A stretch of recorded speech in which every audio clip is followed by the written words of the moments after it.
Welcome! In today's video we are making a beaded crochet necklace. I'm using glass beads that I got from Amazon, and I ordered these fish pendants. So you'll start by lining up your beads. So I always like to know, what I'm going to start with, what I'm going to add, and then you'll need your crochet hook.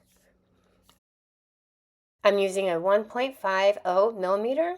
Also, this is the thread, and it is crochet thread number 10. I use a bead board. You can find a bead board at any craft store, or you can order one on Amazon. I will have the links below in the description box in case you're interested in ordering anything. You'll also need a bead needle. This is from Michaels, and it does have a rather large eye on it. You can get your crochet thread at Michaels, Hobby Lobby, or online through Amazon as well. So what you'll need to do is take your thread and thread the needle, and then you'll start from left to right is how I do it, on the order that you want to place your beads onto the crochet thread. So we're just slipping them through that bead needle. On both ends, you will want to place two big beads. So you'll place one on each end. So you'll need two larger beads for this project as well. And then you decide what side you want the lobster claw to go on. If you're right-handed, it'll go on the right-hand side, and if you're left-handed, it will go on the left side. As we're working our way down, I should mention that when you do get to the pendant, which in this case it is the fish, you want to make sure that if it's not double-sided, that you're stringing it the right way. It's very easy if you're not paying attention to string the pendant the wrong side if it's not double-sided.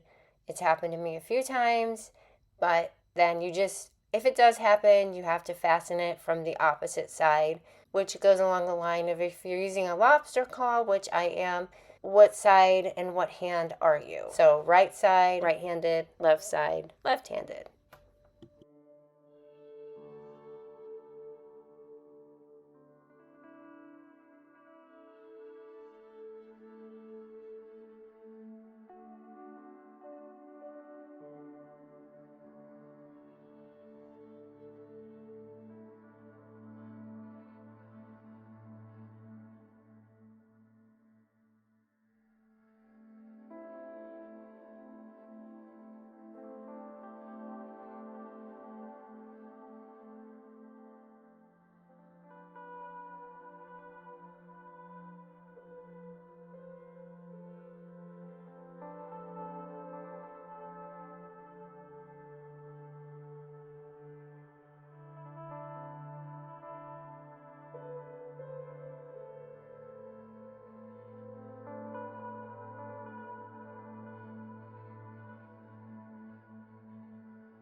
We have all of the beads strung on our crochet thread, and now it is time to start crocheting the beads on.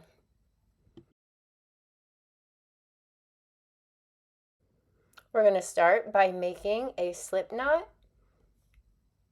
And I make my slip knot, I just wrap it just like this, and then just place the crochet hook through that hole and then tighten it up.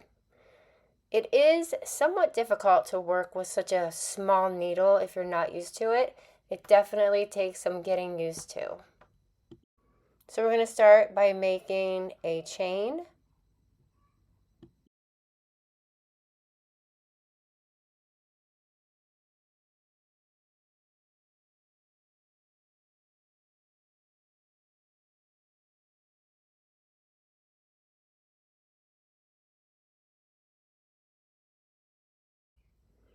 So I pulled my lobster claw down, and then I'm just going to chain over it.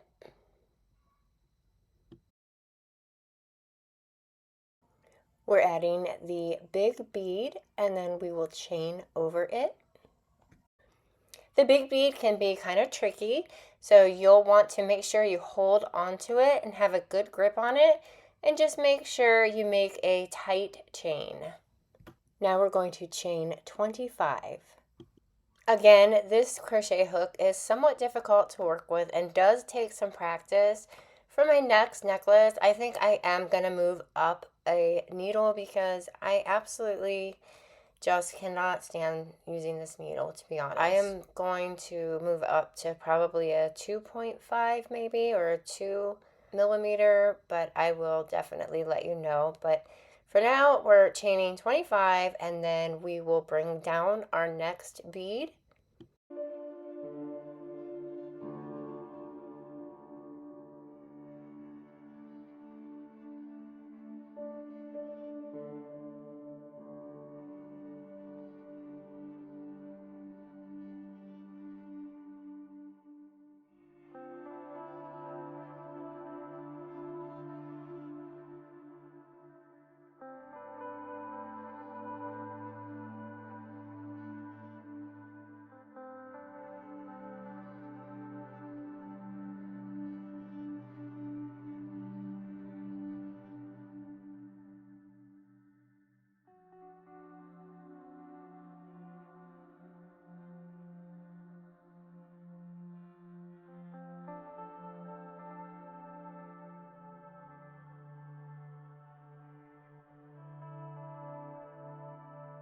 So now I'm bringing my next bead down, and I'm going to make a chain over it, and it's going to be tight once I do that, and then I will chain 5. So for each bead that I bring down, I'm going to chain 5, meaning I'm going to chain over the bead, chain 5, bring down another bead, chain 5, bring down another bead. When we get to our pendant, the bead before, after you chain over that, you are going to want to chain a few more. Now this is all personal preference. You don't have to chain 5 if you don't want to. But now that we are down to the pendant, I'm going to actually chain 7. And what that does is it adds a hang down effect to the pendant. So my fish is going to hang down a little bit further than the rest of the necklace as the centerpiece. So in between the two, where you do the bead before the pendant and then the bead after, both of those sides, I'm chaining 7. And then after that, I'm returning to chain 5, bring down the bead, chain another 5. It's only the 2 beads before and the bead after the pendant.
So we are getting down to the very last set of beads.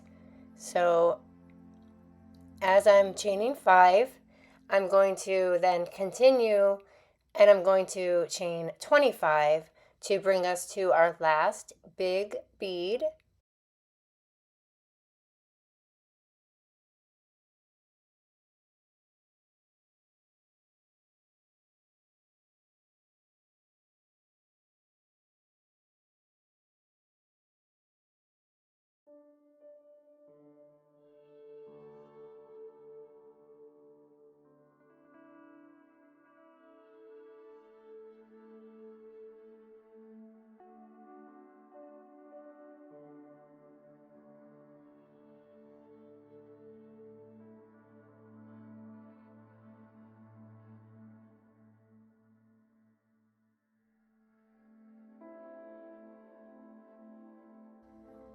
And then I will chain over the big bead.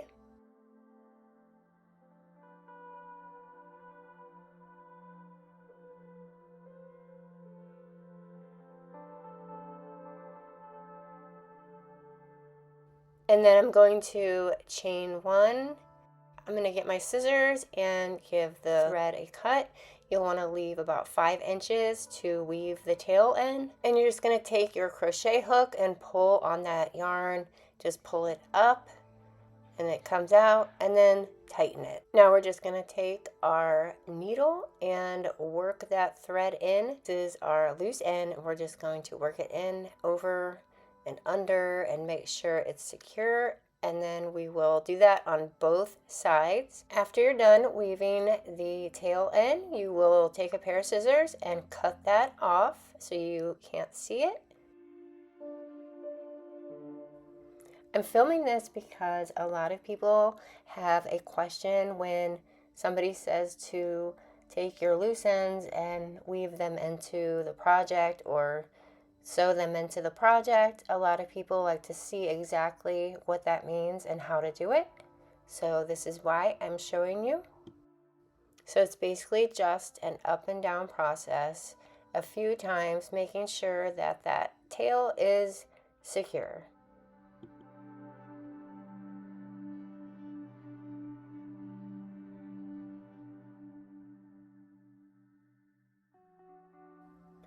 We are all done, and I thank you for watching. This is the final product, what the necklace looks like on.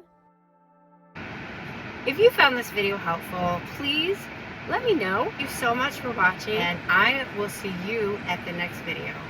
Bye!